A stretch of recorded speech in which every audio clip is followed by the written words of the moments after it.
السلام عليكم ورحمة الله وبركاته.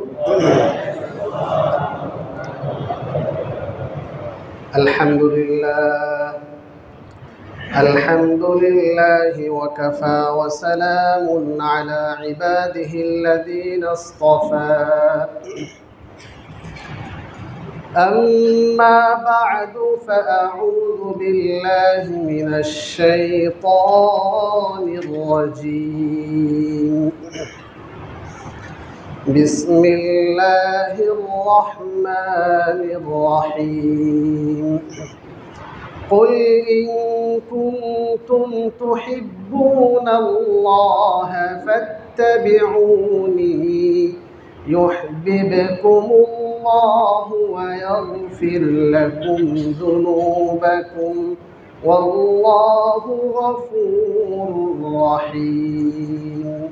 وقال النبي صلى الله عليه وسلم: لا يؤمن أحدكم حتى أكون أحب إليه من والده وولده والناس أجمعين. صدق الله العظيم وصدق رسوله النبي الكريم ونحن على ذلك من الشاهدين والشاكرين. আমরা সকলে অন্তরস্থল থেকে দুরুদ ইব্রাহিম পাঠ করি। আল্লাহুম্মা সাল্লি আলা মুহাম্মাদ ওয়া আলা আলি মুহাম্মাদ কামা সাল্লাইতা আলা ইব্রাহিম ওয়া আলা আলি ইব্রাহিম ইন্নাকা হামিদুম মাজিদ। اللهم بارك على محمد وعلى آل محمد كما باركت على إبراهيم وعلى آل إبراهيم إنك حميد مجيد। আলহামদুলিল্লাহ, আল্লাহ তাআলার অশেষ মেহেরবানি যে আল্লাহ পাক রব্বুল আলামিন আমাদেরকে পবিত্র জুমার দিনে এই মুহূর্তে আল্লাহ তাআলার মহান বড় এক হুকুম জুমার নামাজ আদায় করার জন্য মসজিদে আসার তৌফিক দান করেছেন। এজন্য আমরা সকলে দিল থেকে শুকরিয়া আদায় করি আলহামদুলিল্লাহ।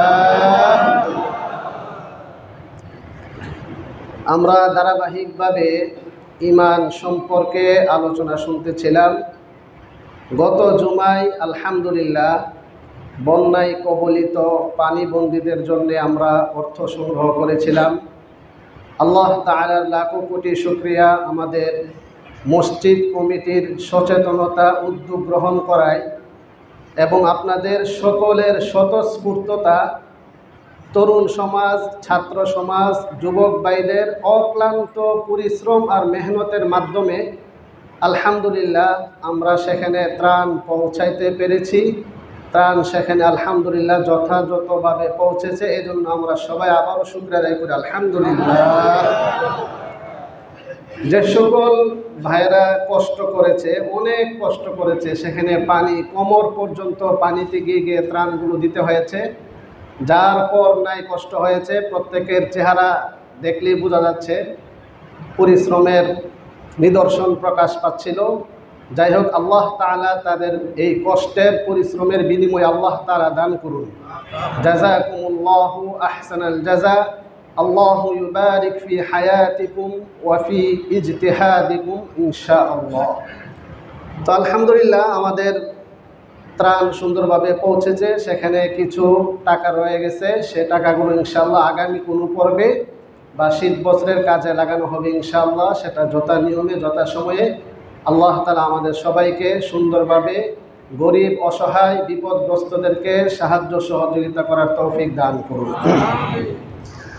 আমরা গত জুমার আগের জুমায় ধারাবাহিকভাবে আমরা আলোচনা শুনতেছিলাম। আপনারা যারা নিয়মিত সবসময় আলোচনা শুনে থাকেন, আপনাদের স্মরণে থাকার কথা যে আমাদের আলোচনাটা কোথায় গিয়ে শেষ হয়েছিল। আপনাদের কারো মনে আছে? তাওহীদের 7টি শর্তের 7ম শর্ত মুহাব্বত, এ সম্পর্কে আমাদের আলোচনাটা ছিল। মনে আছে কি আপনাদের? এখনো মনে হয় নাই? মুহাব্বত সম্পর্কে আলোচনাটা ছিল। গত 4 সপ্তাহে বা 3 সপ্তাহে আমরা যে আলোচনাটা করতেছিলাম সেটা আমি আবারও আপনাদেরকে সংক্ষিপ্তভাবে স্মরণ করাচ্ছি। অর্থাৎ যুগসূত্র, আমাদের আলোচনার ধারাবাহিকতা, এটার একটা যুগসূত্র বর্ণনা করছি। আমরা আল্লাহ তাআলার পক্ষ থেকে মানব জাতির উপর সর্বশ্রেষ্ঠ এবং সর্বপ্রথম নিয়ামত হচ্ছে ঈমান। বলেন, সর্বশ্রেষ্ঠ এবং সর্বপ্রথম নিয়ামত কি? ঈমান। সে ঈমান সম্পর্কে আমরা 10টি পয়েন্ট বা 10টি শিরোনাম বলেছিলাম। ঈমানের পরিচয়, ঈমানের বিষয়বস্তু বা স্তম্ভসমূহ, ঈমান ভঙ্গের কারণসমূহ, তারপরে ঈমানের শাখা প্রশাখা, ঈমানের নিদর্শন, এই বিষয়গুলো আমাদের আলোচনা হয়েছে। তো সর্বশেষ যে 5 নাম্বার যে পয়েন্টটা, সেটা হচ্ছে ঈমানের শাখা প্রশাখা। ঈমানের কয়টি শাখা রয়েছে? বলেন, কয়টি শাখা? সবাই বলতে পারে না, এটা তো মুখস্থ থাকার কথা। 77টি শাখা। কয়টি শাখা? 77টি শাখা। বুখারী শরীফের হাদিস, হযরত আবু হুরায়রা রাদিয়াল্লাহু তাআলা আনহু থেকে বর্ণিত। তিনি বলেন, আল্লাহর রাসূল, সবাই পড়ি, সাল্লাল্লাহু আলাইহি ওয়াসাল্লাম ইরশাদ করেছেন, আল ঈমানু বিদউন ওয়া সাবউনা শু'বাতান। ঈমান তার রয়েছে 77টি শাখা। ফাআফদালুহা, সর্বশ্রেষ্ঠ এবং প্রধানতম শাখা হচ্ছে কাউলু লা ইলাহা ইল্লাল্লাহ ওয়া আদনাহা ইমাতাতুল আযা আনিত তরিক, এবং সর্বশেষ শাখা হচ্ছে রাস্তা থেকে কষ্টদায়ক বস্তু সরিয়ে দেওয়া। ওয়াল হায়াউ শু'বাতুম মিনাল ঈমান, লজ্জা ঈমানের বিশেষ একটি শাখা। এই হচ্ছে হাদিসের অনুবাদ। তো তার এই ধারাবাহিকতায় ঈমানের 77টি শাখার প্রথম এবং প্রধান যেই শাখা লা ইলাহা ইল্লাল্লাহ, এটি হচ্ছে কালিমাতুত তাওহীদ। 77টি শাখার সংক্ষিপ্ত বিবরণী হচ্ছে জবানের সাথে সম্পৃক্ত 7টি। বলেন, জবানের সাথে কয়টি?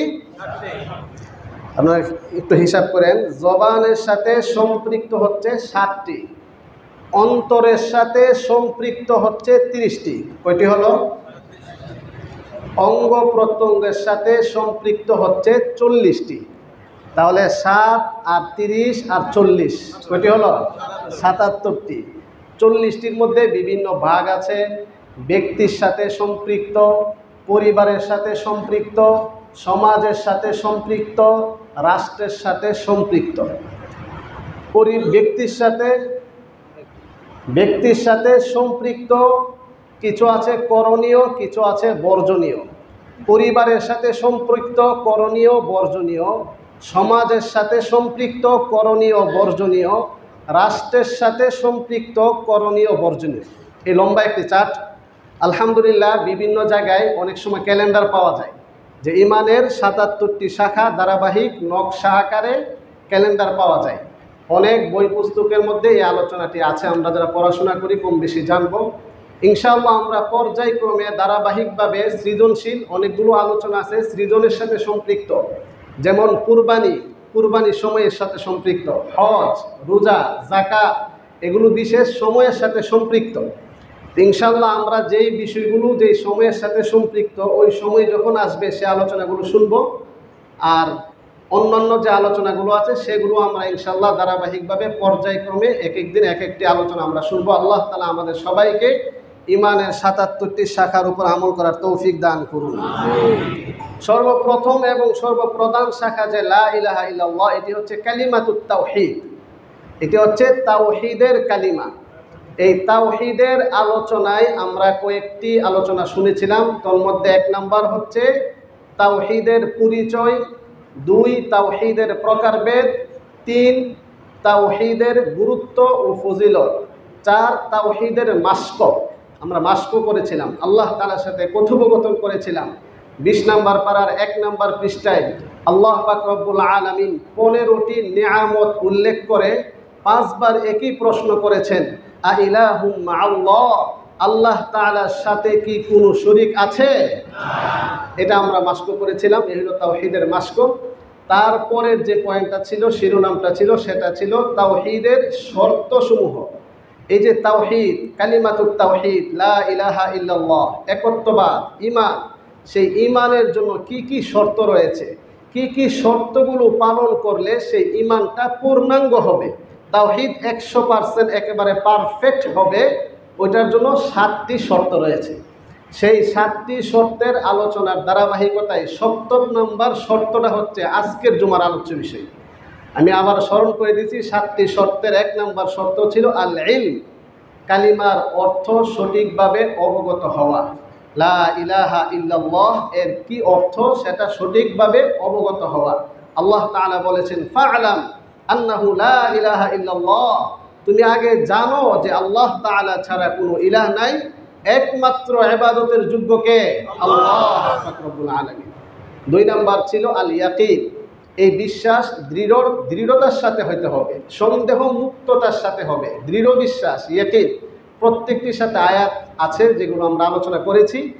1 নাম্বার ইলম, 2 নাম্বার ইয়াকিন, 3 নাম্বার হচ্ছে ইখলাস, একনিষ্ঠতার সাথে হবে, 4 নাম্বার হচ্ছে কবুল, সেটা মনে প্রাণে গ্রহণ করে নিতে হবে, 5 নাম্বার হচ্ছে আল ইনকিয়াদ, আত্মসমর্পণ করতে হবে, 6 নাম্বার হচ্ছে আসিদক, সততার সাথে হতে হবে, 7 নাম্বার হচ্ছে আল মাহাব্বাহ, ভালোবাসা, আকর্ষণের ভিত্তিতে হইতে হবে।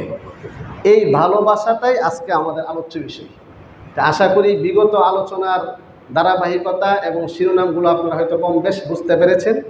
এই যে ভালোবাসা, এ সম্পর্কে আমরা কিছু জিনিস জানবো সংক্ষিপ্তভাবে ইনশাআল্লাহ। 1 নাম্বার আমরা একটু বুঝে নেই যে আসলে ভালোবাসা কাকে বলে। ভালোবাসা হচ্ছে মনের টান, একটা আকর্ষণ, প্রেম, হৃদ্যতা, মায়া, দয়া, স্নেহ, সম্পর্ক। আমি তাকে ভালোবাসি, আমি অন্তরের অন্তঃস্থল থেকে, হৃদয়ের গহীন থেকে আমি তাকে ভালোবাসি। আমরা সবাই বুঝি এটা হচ্ছে ভালোবাসার অর্থ। ভালোবাসা হচ্ছে এটা একটা এশক, একটা মোহাব্বত, মনের একটা টান, মনের একটা আকর্ষণ, এটাকে কি বলে? ভালোবাসা বলে। এই ভালোবাসার প্রকারভেদ আছে, প্রকারভেদ। বুখারী শরীফের বিশ্ববিখ্যাত গ্রন্থ, ব্যাখ্যা গ্রন্থ ফাতহুল বারী, সেই ফাতহুল বারীতে ইবনে হাজার আসকালানী রাহিমাহুল্লাহু তাআলা আনহু মোহাব্বতকে 3টা ভাগে ভাগ করেছেন। 1 নাম্বার হচ্ছে হুব্বুন তবিঈ, স্বভাবজাত ভালোবাসা। বলেন 1 নাম্বার কি? স্বভাবজাত ভালোবাসা। 2 নাম্বার হচ্ছে হুব্বুন আকলিয়ুন, সেটা জ্ঞানগত ভালোবাসা। জ্ঞানের আলোকে এটা ভালোবাসে, বাস্তবে এটা ভালোবাসার মতো না, কিন্তু জ্ঞানের আলোকে, জ্ঞান চক্ষুর আলোকে ভালোবাসে। যেমন ঔষধ তিতা একটা ওষুধ, এটাকে খেতে ভালো লাগে, এটার প্রতি আকর্ষণ থাকে, কিন্তু সে জানে, তার এই জ্ঞান আছে যে এই ওষুধ খেলে আমার উপকার হবে, আমি সুস্থ হব। সেই সুস্থ হওয়ার প্রেক্ষাপটে উপকার প্রাপ্তির লক্ষ্যে সেটাকে ভালোবাসে। এটা হচ্ছে জ্ঞানগত ভালোবাসা। এটা কি? জ্ঞানগত ভালোবাসা। 3 নাম্বার হচ্ছে হুব্বুন ঈমানিয়ুন, ঈমানের দাবিতে ভালোবাসা, সেটা ঈমানের অংশ। আল্লাহকে ভালোবাসা, রাসূলকে ভালোবাসা, এটা কি ঈমানের অংশ? তো ঈমানের ভিত্তিতে ভালোবাসা। হুব্বুন তবিঈয়ুন, স্বভাবজাত ভালোবাসা, সাধারণত একটা আকর্ষণীয় বস্তু, সুন্দর, সুদর্শন, কণ্ঠ ভালো, ভালো যোগ্যতা, এগুলোর কারণে মানুষ ভালোবাসে না? এই ভালোবাসার উপকরণ হচ্ছে 4টা। ভালোবাসার উপকরণ কয়টি? 4টি। 1 নাম্বার হচ্ছে নাওয়াল বা ইহসান, অনুগ্রহ। কেউ যদি কাউকে অনুগ্রহ করে তাহলে অটোমেটিক সে তাকে ভালোবাসে, যে সে আমাকে উপকার করেছে, আমি অসুস্থ ছিলাম, সে আমাকে রক্ত দিয়েছে, তাহলে তার প্রতি একটা ভালোবাসা, একটা আকর্ষণ, একটা মনের টান চলে যায় না? তো অনুগ্রহের কারণে মানুষ একজন আরেকজনকে কি করে? ভালোবাসে। একটু খেয়াল করেন, বলেন সবচেয়ে বেশি অনুগ্রহ আমাদেরকে কে করেছেন? আল্লাহ তাআলা। আল্লাহ পাক রব্বুল আলামিন কি পরিমাণ অনুগ্রহ আর কি পরিমাণ নিয়ামত আমাদেরকে দান করেছেন, সেটা ভাষায় বলেও শেষ করা যাবে না, গণেও শেষ করা যাবে না। আল্লাহ পাক রব্বুল আলামিন বলেন, ওয়া ইন তাউদ্দু নি'মাতাল্লাহি লা তুহসুহা, আল্লাহ তাআলার নিয়ামত তোমরা গণনা করে শেষ করতে পারবে না। আল্লাহু আকবার। আল্লাহ তাআলা কি কি নিয়ামত দান করেছে। একবার মাঝে মধ্যে ঠান্ডা মাথায় একা একই বসে মেডিটেশন, মোরাকাবা, ধ্যান করবেন যে আল্লাহ তাআলা আমাকে কি কি দয়া করেছেন, আমাকে কি কি অনুগ্রহ দিয়েছেন, অনুগ্রহ করেছেন। একটু চিন্তা করেন, অস্তিত্বগত নিয়ামত, অস্তিত্বগত অনুগ্রহ, বহির্মুখী অনুগ্রহ। আল্লাহ পাক রব্বুল আলামিন আমার জন্য সেই মহা বিশ্ব সৃষ্টি করেছেন, আলো, পানি, মাটি, বাতাস, মৌলিক পদার্থগুলো সৃষ্টি করেছেন। সূর্যের আলোর মাধ্যমে আমি বেঁচে আছি, অক্সিজেনের মাধ্যমে আমি বেঁচে আছি। বলেন সেই অক্সিজেন আল্লাহ তাআলার নিয়ামত কিনা? শুধু নিয়ামত। একজন অসুস্থ হলে যে অক্সিজেন টেনে নিতে পারে না, সে যখন হাসপাতালে যায় তখন তার অক্সিজেন সে নিতে পারে না, আলাদাভাবে অক্সিজেন লাগাতে হয়।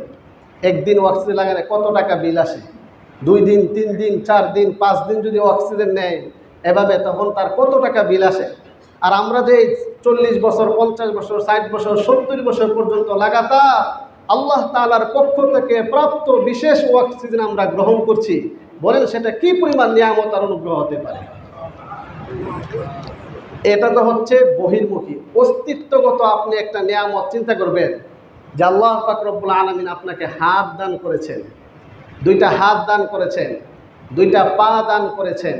আচ্ছা, 2টা পা যদি না থাকতো তাহলে কি আমরা হাঁটতে পারতাম? বিভিন্ন জায়গায় যেতে পারতাম? 2টা হাত যদি না থাকতো কোনো কিছু ধরতে পারতাম? খাইতে পারতাম? এই 2টা হাত দান করেছেন, 10টা আঙ্গুল দান করেছেন, 5টা আঙ্গুল দান করেছেন। এক একটা আঙ্গুল এক একটা কাজে আসতেছে। এগুলো একটু চিন্তা করতে হবে যে আল্লাহ পাক রব্বুল আলামিন আমাদেরকে অস্তিত্বগতভাবে কি পরিমাণ নিয়ামত দান করেছেন। হার্ডওয়্যার দান করেছেন, সফটওয়্যার দান করেছেন। আল্লাহ পাক রব্বুল আলামিন ব্রেন দান করেছেন, মস্তিষ্ক দান করেছেন। সেই মস্তিষ্কের মধ্যে কতগুলা শক্তি দান করেছেন।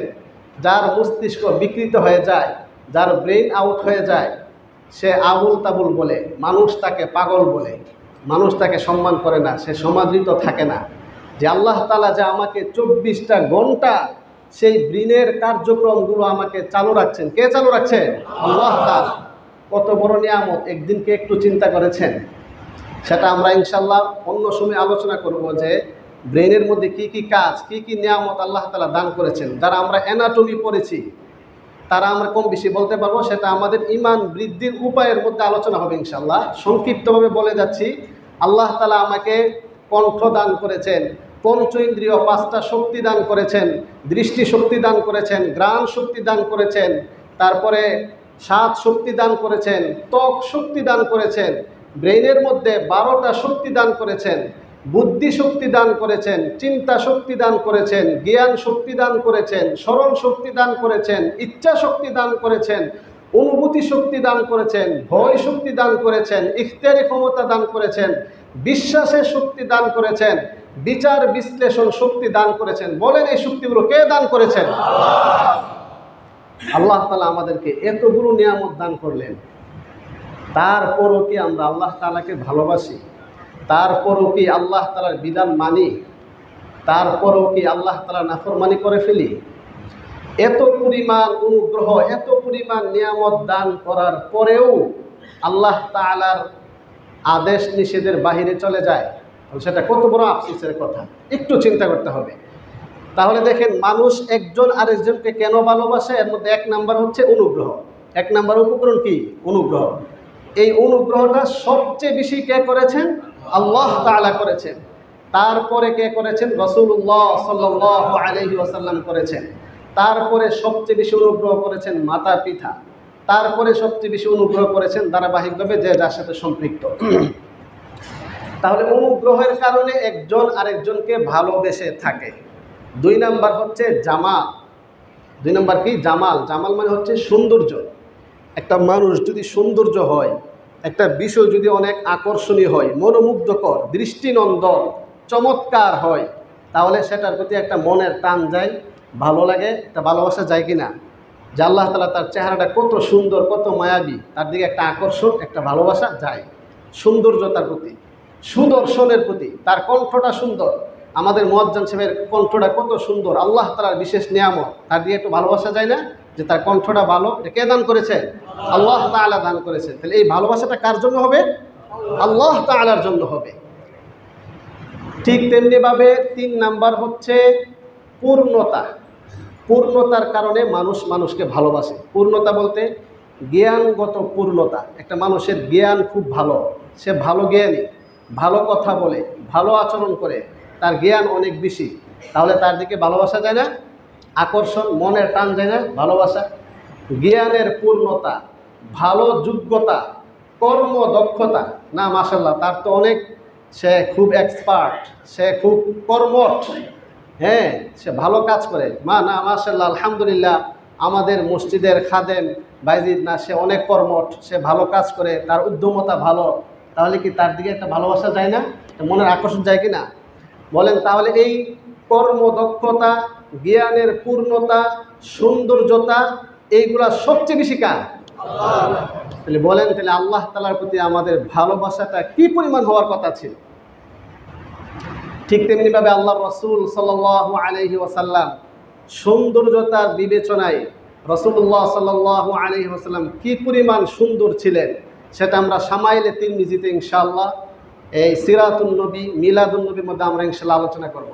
তাহলে জ্ঞানের পূর্ণতা, যোগ্যতা, সৌন্দর্যতা, সেগুলো আল্লাহ তাআলার সবচেয়ে বেশি, রাসূলুল্লাহ সাল্লাল্লাহু আলাইহি ওয়াসাল্লামের সবচেয়ে বেশি। তাহলে বলেন সবচেয়ে বেশি কাকে ভালোবাসতে হবে? যুক্তির দাবি কি? সবচেয়ে বেশি কাকে ভালোবাসতে হবে? আল্লাহ তাআলাকে। তাহলে কয়টা বললাম?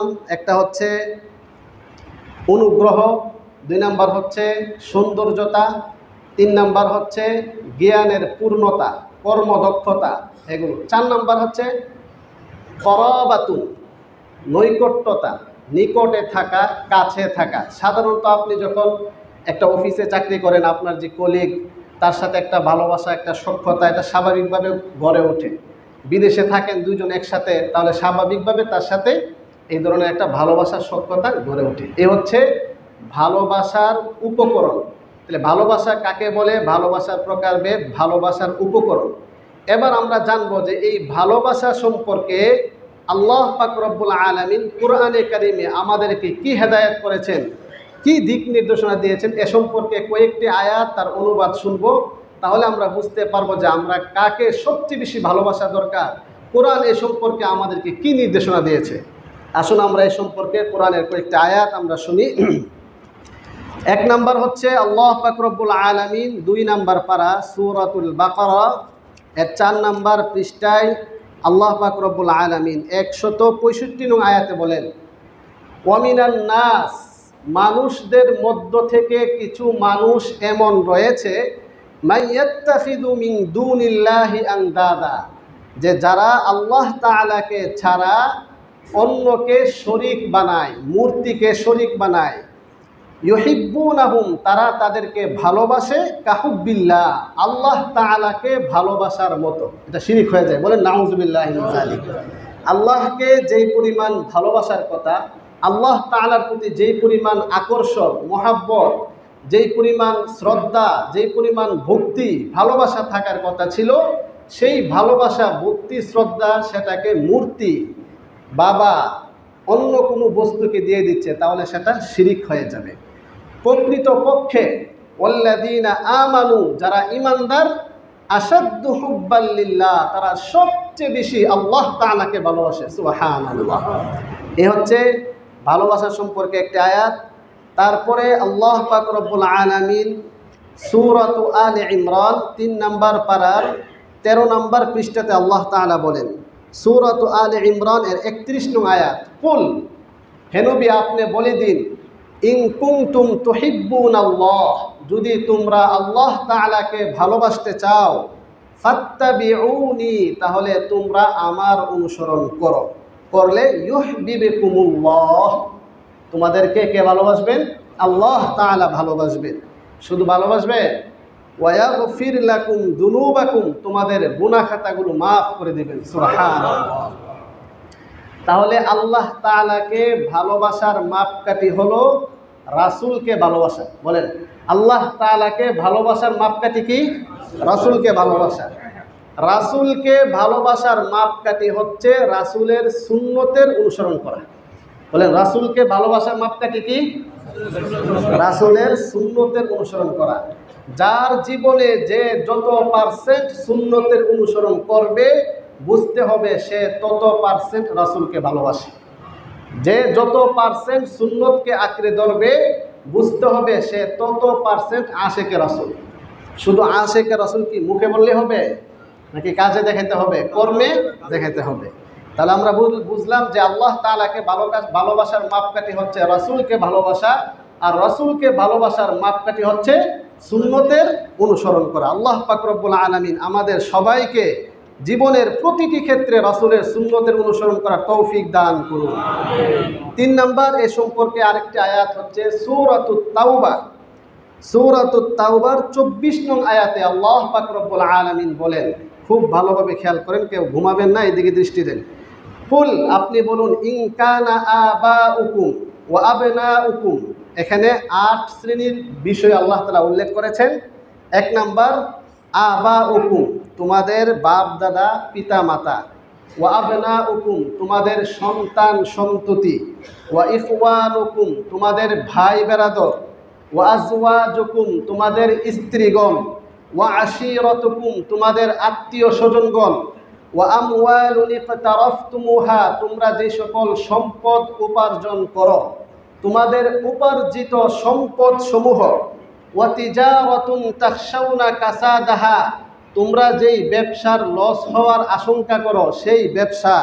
ওয়া মাসাকিনু তারদাউনাহা, তোমাদের সেই সকল বাসস্থান যেগুলো তোমরা পছন্দ করো। এই সবগুলো থেকে সবচেয়ে বেশি ভালোবাসতে হবে আল্লাহকে, রাসূলকে, জিহাদকে। আল্লাহ তাআলা, রাসূল, জিহাদ, এই 3টি থেকে যদি উপরে উল্লিখিত 8টি বিষয়কে তোমরা বেশি ভালোবাসো, তাহলে ফাতারাব্বাসু, তোমরা অপেক্ষা করো। কিসের অপেক্ষা করবে? হাত্তা ইয়াতিয়াল্লাহু বিআমরি, আল্লাহ তাআলার আদেশ, আল্লাহ তাআলার শাস্তি তোমার উপরে আসবে। ওয়াল্লাহু লা ইয়াহদিল কওমাল ফাসিকিন, আল্লাহ পাক রব্বুল আলামিন পাপিষ্ঠ সম্প্রদায়কে হেদায়েত দেন না। বলেন নাউযুবিল্লাহি মিন যালিক। তাহলে এখান থেকে আমরা জানতে পারলাম যে 8টি বিষয় উল্লেখ করা হয়েছে, সেই 8টি বিষয় থেকে সবচেয়ে বেশি ভালোবাসতে হবে কাকে? আল্লাহ তাআলাকে। আর এই 8টি বিষয়কে যে ভালোবাসা হবে, ভালোবাসা যে হবে না এমন না। আপনি কি আপনার সন্তানকে ভালোবাসবেন না? আপনার স্ত্রীর প্রতি মনের আকর্ষণ, ভালোবাসা আছে না? তবে সেটা 2 প্রকার, একটা হচ্ছে বৈধ, আর একটা হচ্ছে কি অবৈধ। বলেন, এই ভালোবাসাগুলো একটি হচ্ছে বৈধ, আরেকটি কি অবৈধ। কি কি জিনিসকে মানুষ ভালোবাসে থাকে? সাধারণত আল্লাহ তাআলার পক্ষ থেকে কোন কোন জিনিসের প্রতি আকর্ষণ দেওয়া হয়েছে?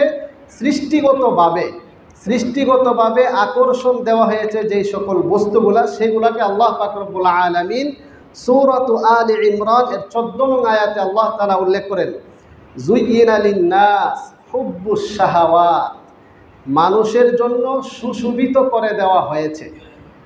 হুব্বুশ শাহাওয়াত, চাহিদা প্রীতি, আকর্ষণীয় বস্তু, চিত্তাকর্ষক, আনন্দময়, যে সকল জিনিসগুলো দেখলে ভালো লাগে, অটোমেটিকলি মনের টান, আকর্ষণ, মায়া, মমতা, মোহাব্বত, স্নেহ, দয়া, প্রেম চলে যায়। যেতে মানে নিতে হয় নাকি এমনি চলে যায়?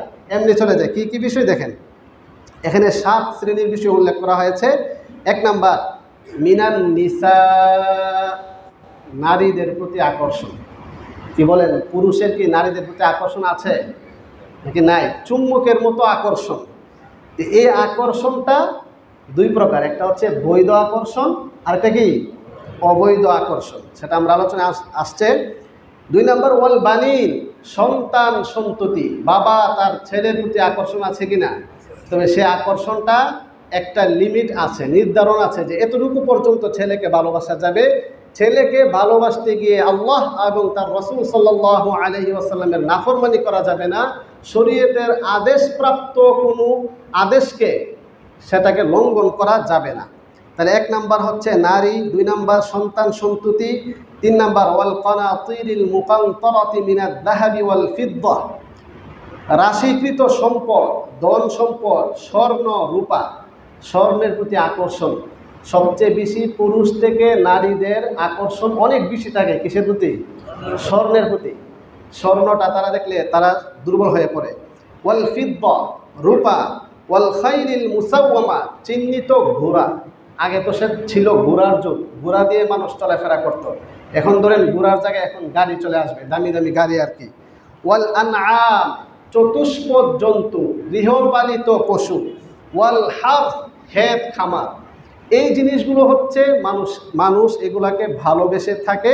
আল্লাহ তাআলা বলেন শুনো, যালিকা মাতাউল হায়াতিদ দুনিয়া, এগুলা হচ্ছে পার্থিব জীবনের উপভোগীয় বস্তু, ভোগ্য দ্রব্যাদি। ওয়াল্লাহু ইনদাহু হুসনুল মাআব, আর আল্লাহ তাআলার কাছে, আল্লাহ তাআলার নিকট উত্তম আশ্রয়ের ব্যবস্থা রয়েছে। কুল আপনি বলে দিন, আউনাব্বিউকুম বিখাইরিম মিন যালিকুম, উপরে উল্লিখিত বিষয়গুলা থেকে কি আরো উত্তম কোন বিষয়ের সংবাদ আমি তোমাদেরকে দিব? লিল্লাযীনা তাকাউ ইনদা রাব্বিহিম, যারা এই দুনিয়াতে চলাফেরা জীবনযাপন করা অবস্থায় আল্লাহ তাআলাকে ভালোবাসবে, তাকওয়া আল্লাহ তাআলার ভয় নিয়ে চলাফেরা করবে, ইনদা রাব্বিহিম তাদের রবের নিকট রয়েছে জান্নাত, এমন জান্নাত রয়েছে, তাজরি মিন তাহতিহাল আনহার, যার তলদেশে দিয়ে নহর প্রবাহিত। সেখানে কয়দিন থাকবে? খালিদিনা ফিহা, কয়দিন? চিরস্থায়ী, চিরস্থায়ী। বলেন এই দুনিয়ার যে সকল বিষয় এখানে উল্লেখ করা হয়েছে, নারী, বাড়ি, গাড়ি, সম্পদ, স্বর্ণ রূপা, টাকা পয়সা, ক্ষেত খামার, গৃহপালিত পশু, বাড়ি গাড়ি, যা কিছু উল্লেখ করা হয়েছে, এই সবগুলো কি স্থায়ী না অস্থায়ী? সাময়িক নাকি সবসময়? সাময়িক। এই সৌন্দর্যতাটা শুধু সাময়িক। একটা যুবতী সুন্দরী, একটা নারী, একটা মেয়ে, তার সৌন্দর্যতাটা কতদিন থাকে? একেবারে সুদর্শন, অত্যন্ত আকর্ষণীয়, চমৎকার একটি যুবতী নারী দেখতে এত সুন্দর, দেখার পরে তার প্রতি মনের টান চলে যায়, আকর্ষণ চলে যায়। কিন্তু সেই নারীর গালের মধ্যে যদি একটা ফোঁড়া হয়, আর সেই ফোঁড়া দিয়ে যদি টপ টপ করে পুজ করতে থাকে, তখন কেমন লাগে? খুব ভালো লাগে। আচ্ছা, এই সৌন্দর্যটা কতদিন থাকবে? ধরেন 10 বছর, 15 বছর, যখন 40-50 বছর হয়ে যায়, তার চেহারার লাবণ্যতা, তার চেহারার সৌন্দর্যতাকে টিকে থাকে নাকি আস্তে আস্তে নষ্ট হয়ে যায়, দুর্বল হয়ে যায়? যখন 70 বছর হয়ে যায়, তখন তার চামড়া ঢিল হয়ে যায়, একেবারে দুর্বল হয়ে যায়, চেহারার লাবণ্যতা, আকর্ষণ সব কিছু একেবারে নষ্ট হয়ে যায়। এটা একেবারে সাময়িক থাকে। কিন্তু আল্লাহ পাক রব্বুল আলামিন বলেন, সেই জান্নাতে চিরস্থায়ী তোমরা থাকবে। ওয়াজওয়াজুম মুতাহহারা, সেখানে পবিত্র নারী, সুন্দরী নারী থাকবে, স্ত্রী থাকবে। ওয়ারিদওয়ানুম মিনাল্লাহ, আল্লাহ তাআলার পক্ষ থেকে সন্তুষ্টি থাকবে।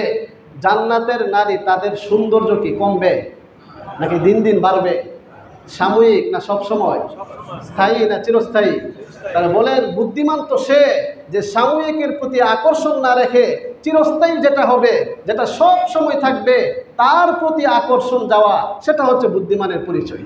এই জন্য আল্লাহ পাক রব্বুল আলামিন আমাদের সবাইকে এখানে উল্লিখিত বিষয়গুলোকে তার প্রতি বৈধ ভালোবাসা রেখে, আল্লাহ তাআলার জন্য ভালোবাসা, স্রষ্টা কেন্দ্রিক ভালোবেসে, দ্বীনের মোহাব্বত, ইমানের ভিত্তিতে ভ্রাতৃত্ব বন্ধন, মনের টান, সেটা স্রষ্টা কেন্দ্রিক হয়ে আল্লাহ তাআলাকে সন্তুষ্টি করার তৌফিক আমাদের সবাইকে দান করুন। তারপরে কয়েকটি হাদিস আমরা শুনব, যে হাদিসের মধ্যে আল্লাহ রাসূল সাল্লাল্লাহু আলাইহি ওয়াসাল্লাম বলেছেন, عن أنس بن مالك رضي الله تعالى عنه قال قال رسول الله صلى الله عليه وسلم لا يؤمن أحدكم حتى أكون أحب إليه من والده وولده والناس أجمعين, তোমাদের কেউ ততক্ষণ পর্যন্ত মুমিন হতে পারবে না যতক্ষণ পর্যন্ত আমি তার নিকট সবচেয়ে বেশি প্রিয় না হব, তার পিতা থেকে, তার সন্তান থেকে, সমস্ত মানুষ থেকে যতক্ষণ পর্যন্ত তার নিকট সবচেয়ে বেশি প্রিয় না হব, ততক্ষণ পর্যন্ত সে মুমিন হতে পারবে না। বলেন তাহলে আমাদের সবচেয়ে বেশি ভালোবাসতে হবে কাকে? প্রথম আল্লাহ তাআলাকে, তারপরে দ্বিতীয় পর্যায়ে রাসূলুল্লাহ সাল্লাল্লাহু আলাইহি ওয়াসাল্লামকে, তৃতীয় পর্যায়ে মাতা পিতাকে, বলেন তৃতীয় পর্যায়ে মাতা পিতাকে। এ সম্পর্কে অনেক আলোচনা কোরআন হাদিসে আছে, ইনশাআল্লাহ আমরা এটাও ঈমানের একটি শাখা, যেখানে আল্লাহ পাক রব্বুল আলামিন আল্লাহ তাআলা শিরিক না করার জন্য বলেছেন, তাওহীদের কথা বলেছেন। এমন 7টি জায়গায় আল্লাহ পাক রব্বুল আলামিন বলেছেন তোমরা তোমাদের পিতা মাতার সাথে সৎ আচরণ করো, পিতা মাতার জন্য সবসময় দোয়া করো, পিতা মাতার যেই পরিমাণ অনুগ্রহ তোমাদের উপরে আছে, কি পরিমাণ কষ্ট করে 9 মাস বা 10 মাস তোমাদেরকে পেটে লালন করেছে, তারপরে তোমাদেরকে ছোট্ট থেকে দুধ খেয়ে খেয়ে কতভাবে কত কঠিন পরিশ্রম করে লালন পালন করেছে। অতএব আল্লাহ তাআলার পক্ষ থেকে সমস্ত মানুষকে শিক্ষা দেওয়া হয়েছে একটি দোয়া, চমৎকার একটি দোয়া, রব্বিরহামহুমা কামা রব্বায়ানি সগীরা। এই দোয়া আমরা প্রত্যেক দিন নামাজের পরে করব। এটা প্রত্যেকটা মানুষের উপরে এটা একটা আবশ্যক একটি বিষয়। আল্লাহ তাআলা আমাদের সবাইকে তৌফিক দান করুন। সর্বশেষ সময় শেষের দিকে আমরা গত আলোচনায় একটা সূত্র বলেছিলাম। এতক্ষণ পর্যন্ত আমরা ভালোবাসা সম্পর্কে, ভালোবাসা কাকে বলে, প্রকারভেদ, শ্রেণীবিন্যাস, ভালোবাসার উপকরণ, ভালোবাসার ধারাবাহিকতা, পর্যায়ক্রম, কাকে কাকে ভালোবাসতে হবে, এই বিষয়গুলো আমরা শুনেছি। সর্বশেষ একটি সূত্র সূত্র ভালোবাসা সম্পর্কে। তার আগে আল্লাহ পাক রব্বুল আলামিন কাদেরকে ভালোবাসেন আর কাদেরকে ভালোবাসেন না, এটা একটু বলে নিই। আল্লাহ পাক রব্বুল আলামিন যাদেরকে ভালোবাসেন এর অর্থ কি? যে আল্লাহ তাকে ভালোবাসেন এর অর্থ হলো আল্লাহ পাক রব্বুল আলামিন তাকে পুরস্কৃত করবেন। সুবহানাল্লাহ। আল্লাহ তাআলা যাকে ভালোবাসেন না, কোরআনে যে সংবাদ আসছে যে আল্লাহ তাআলা এই তালিকা পেশ করেছেন যে তাদেরকে আল্লাহ তাআলা ভালোবাসেন না। তে আল্লাহ তাআলা ভালো না বাসার অর্থ হলো মুফাসসিরিনে কেরাম বলেছেন ইউআকিবু, তাকে শাস্তি প্রদান করবেন। নাউযুবিল্লাহি মিন যালিক। এবার আসুন অতি সংক্ষেপে আমরা জানি আল্লাহ তাআলা কাদেরকে ভালোবাসেন। আল্লাহ তাআলা বলেন ইন্নাল্লাহা ইউহিব্বুল মুত্তাকিন, নিশ্চয়ই আল্লাহ তাআলা মুত্তাকিদেরকে ভালোবাসেন। ইন্নাল্লাহা ইউহিব্বুল মুহসিনিন, নিশ্চয়ই আল্লাহ তাআলা সৎকর্ম পরায়ণশীলদেরকে ভালোবাসেন। ওয়াল্লাহু ইউহিব্বুস সাবিরিন, আল্লাহ পাক রব্বুল আলামিন ধৈর্যশীলদেরকে ভালোবাসেন। ইন্নাল্লাহা ইউহিব্বুল মুকসিতিন, নিশ্চয়ই আল্লাহ তাআলা নেই নিষ্ঠাবান যারা, ইনসাফকারী যারা, তাদেরকে আল্লাহ তাআলা ভালোবাসেন। ইন্নাল্লাহা ইউহিব্বুল মুতাওয়াক্কিলিন, যারা আল্লাহ তাআলার উপর তাওয়াক্কুল করে ভরসা করে আল্লাহ তাআলা তাদেরকে ভালোবাসেন। ইন্নাল্লাহা ইউহিব্বুত তাওয়াবিন ওয়া ইউহিব্বুল মুতাতাহহিরিন, নিশ্চয়ই যারা বেশি বেশি তওবা করে তাদেরকে কে ভালোবাসেন? আল্লাহ তাআলা ভালোবাসেন। ইন্নাল্লাহা ইউহিব্বুল মুতাতাহহিরিন, নিশ্চয়ই আল্লাহ তাআলা পবিত্রতা অর্জনকারীদেরকে ভালোবাসেন। এই হলো সংক্ষিপ্ত ভালোবাসার তালিকা, যে তালিকা পেশ করা হয়েছে। আল্লাহ তাআলা আমাদের সবাইকে এই গুণাবলী অর্জন করার তৌফিক দান করুন। এবার কি শুনবেন আল্লাহ তাআলা কাদেরকে ভালোবাসেন না? শুনবেন? হ্যাঁ, এবার শুনেন। সংক্ষিপ্ত সময় ভালোবাসার ওই সূত্রটা আমাকে বলতে হবে। 3 সপ্তাহ পর্যন্ত সূত্রটা বলার চেষ্টা করছি কিন্তু পারতেছি না। তে ভালোবাসা কাদেরকে ভালোবাসেন না সংক্ষিপ্তভাবে, ইন্নাল্লাহা লা ইউহিব্বুল কাফিরিন, নিশ্চয়ই আল্লাহ তাআলা কাফেরদেরকে ভালোবাসেন না। ইন্নাল্লাহা লা ইউহিব্বুজ জালিমিন, যারা আল্লাহ তাআলার যারা জুলুম করে, যারা এই স্বৈরাচার জালেম, তাদেরকে আল্লাহ তাআলা ভালোবাসেন না। ইন্নাল্লাহা লা ইউহিব্বুল মু'তাদিন, যারা সীমা লঙ্ঘনকারী তাদেরকে আল্লাহ তাআলা ভালোবাসেন না। ইন্নাল্লাহা লা ইউহিব্বুল মুফসিদিন, যারা বিশৃঙ্খলা সৃষ্টিকারী, নৈরাজ্য সৃষ্টিকারী, সন্ত্রাস সৃষ্টিকারী তাদেরকে আল্লাহ তাআলা ভালোবাসেন না। ইন্নাল্লাহা লা ইউহিব্বু কুল্লা খাওয়ানিন আসিম, যারা বিশ্বাসঘাতক গাদ্দার তাদেরকে আল্লাহ তাআলা ভালোবাসেন না। যারা খেয়ানতকারী তাদেরকে আল্লাহ তাআলা ভালোবাসেন না। যারা পাপিষ্ঠ তাদেরকে আল্লাহ তাআলা ভালোবাসেন না। এই হচ্ছে ভালো না বাসার একটা তালিকা। ইন্নাল্লাহা লা ইউহিব্বুল ফারিহিন, যারা দাম্ভিক, যারা অহংকার করে, যারা মানুষকে তুচ্ছ তাচ্ছিল্য করে তাদেরকে ভালোবাসেন না কে? আল্লাহ তাআলা ভালোবাসেন না এর মানে কি?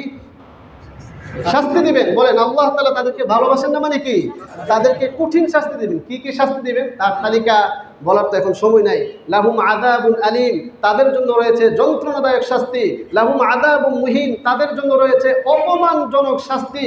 লাহুম আযাবুম মিন রিজিজিন আলীম, যন্ত্রণাদায়ক কঠিন ভয়াবহ শাস্তি তাদের জন্য রয়েছে। আল্লাহ তাআলা আমাদের সবাইকে এই সকল কাফের, জালেম, ফাসেক, পাপিষ্ট, অহংকার, দাম্ভিক, স্বৈরাচার, ফেসিস্ট এগুলো থেকে আমাদের সবাইকে মুক্ত করুন। সর্বশেষ ত্রাণের ব্যাপারে একটু কথা বলে দিব। আচ্ছা, আর 1 মিনিট শেষ করি। হ্যাঁ, ভালোবাসা সম্পর্কে এত আলোচনা করলাম, এবার ভালোবাসার একটা সূত্র বলে শেষ করছি। আমাদের সম্মানিত সেক্রেটারি সাহেব ত্রাণ সম্পর্কে কিছু কথা বলবেন অল্প সময়। আমরা আগে বলেছিলাম, বলেন আল্লাহ তাআলার মহাব্বত যার অন্তরে যত বেশি, দুনিয়ার মহাব্বত তার অন্তরে তত কম। মনে আছে আপনাদের সূত্রটা? দুনিয়ার মহাব্বত যার অন্তরে যত বেশি, আল্লাহ তাআলার মহাব্বত তার অন্তরে তত কম। সূত্রটা এটা। এবার একটু ভাঙবো, আমরা এই সূত্রটাকে ভাঙবো আর কি। a + b হোল স্কয়ার সমান সমান a² + 2ab + b²। এটা একটা সূত্র না, বর্গের সূত্র, এটাকে ভাঙা যায়।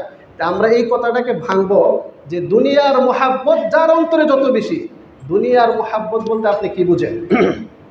অনেক লম্বা আলোচনা, সংক্ষিপ্তভাবে দুনিয়ার মহাব্বত মানে হচ্ছে 3টা জিনিসের মহাব্বত। সম্মানের আকর্ষণ বা ক্ষমতার লোভ, ক্ষমতার আকর্ষণ। তারপরে হচ্ছে সম্পদের অবৈধ আকর্ষণ। 3 নাম্বার যৌন আকর্ষণ। তো যৌন আকর্ষণ সেটা 2 প্রকার। বৈধ যৌন আকর্ষণ যেটা স্ত্রীর সাথে মিলন হয়, আরেকটা হচ্ছে অবৈধ আকর্ষণ যেটা হারাম, কোরআন স্পষ্ট হারাম করেছে। এ সম্পর্কে লম্বা কথা তো বলার সময় নেই, আরেকদিন বলবো। তবে 3টা মৌলিক কথা খুব খেয়াল করেন। সম্মানের আকর্ষণ, ক্ষমতার লোভ, ক্ষমতার আকর্ষণ। যার অন্তরে অবৈধ ক্ষমতার আকর্ষণ যত বেশি, বলেন আল্লাহ তাআলার আকর্ষণ তার অন্তরে তত কম। অবৈধ সম্পদ লুণ্ঠন করার আকর্ষণ যার অন্তরে যত বেশি, অবৈধ সম্পর্ক $5 কোটি। আমি $5 কোটি হিসাব করে দেখলাম যে $5 কোটি কত হয়, পরে হিসাব করে দেখলাম যে 60 কোটি হাজার টাকা। নাউজুবিল্লাহ, চিন্তা করেন তাহলে এই সম্পদের অবৈধ আকর্ষণ যার অন্তরে যত বেশি, বলেন আল্লাহ তাআলার আকর্ষণ, পরকালের আকর্ষণ, কোরআনের আকর্ষণ, সুন্নাতের আকর্ষণ তার অন্তরে তত কম। অবৈধ যৌন আকর্ষণ যার অন্তরে যত বেশি, আল্লাহ তাআলার আকর্ষণ তার অন্তরে তত কম। অতএব হে যুব সমাজ, আপনাদের দৃষ্টি আকর্ষণ করছি, মাইকের আওয়াজ যত দূর পর্যন্ত যাচ্ছে, ফেসবুকের আকর্ষণ, অবৈধ আকর্ষণ, হারাম রিলেশন, গার্লফ্রেন্ড, নারীদেরকে অবৈধভাবে সম্পর্ক স্থাপন করা, এই আকর্ষণ, হারাম আকর্ষণ, গুনাহের আকর্ষণ, সুদের প্রতি আকর্ষণ, এই আকর্ষণ যার অন্তরে যত বেশি থাকবে, বলেন আল্লাহ তাআলার আকর্ষণ তার অন্তরে তত কম থাকবে। ছোট্ট বাচ্চা, একেবারে 3 বছরের বাচ্চা থেকে শুরু করে গেমস খেলে, বলেন এই যে গেমসের প্রতি আকর্ষণ, এই গেমসের প্রতি আকর্ষণ কি দুনিয়ার প্রতি আকর্ষণ নাকি আখিরাতের প্রতি আকর্ষণ? দুনিয়ার প্রতি আকর্ষণ। আপনি আপনার বাচ্চাকে খেয়াল রাখেন, এই যে পাবজি, তারপর আরেকটা গেমস আছে কি ফ্রি ফায়ার, এই যে পাবজি গেম আর ফ্রি ফায়ার, 19শে মার্চ 2018 সালে এই গেমসটা আবিষ্কার হয়। বিগত 4 বছরে আমি দেখলাম, বিগত 4 বছরে 1.3 বিলিয়ন ডাউনলোড হয়েছে। ভালো করে খেয়াল করেন, 1.3 বিলিয়ন। আপনি বুঝেন 1 বিলিয়ন কত? 1 বিলিয়ন হচ্ছে 100 কোটি। তাহলে বলেন প্রায় 150 কোটির মতো সেটা ডাউনলোড হয়েছে। কত মানুষ খেলেছে। অতএব হে মুসলিম সম্প্রদায়, হে যুবক সম্প্রদায়, গেমসের আকর্ষণ, খেলার প্রতি আকর্ষণ, অবৈধ নারীর প্রতি আকর্ষণ, এই সবগুলোকে বর্জন করে দুনিয়া পরীক্ষার হল। আসুন আমরা সকলে এক হয়ে ঈমান এবং নেক আমলের উপরে আল্লাহ তাআলার প্রতি আকর্ষণ, সুন্নতের প্রতি আকর্ষণ, পরকালের প্রতি আকর্ষণ, ঈমান আমলের প্রতি আকর্ষণ আল্লাহ তাআলা আমাদের সবাইকে আমাদের অন্তরে দান করুন। ওয়া আখিরু দাওয়ানা আলহামদুলিল্লাহি রাব্বিল আলামিন। আপনারা ধৈর্যের সাথে একটু বসুন, আমাদের সম্মানিত সেক্রেটারি সাহেব কিছু কথা বলবেন।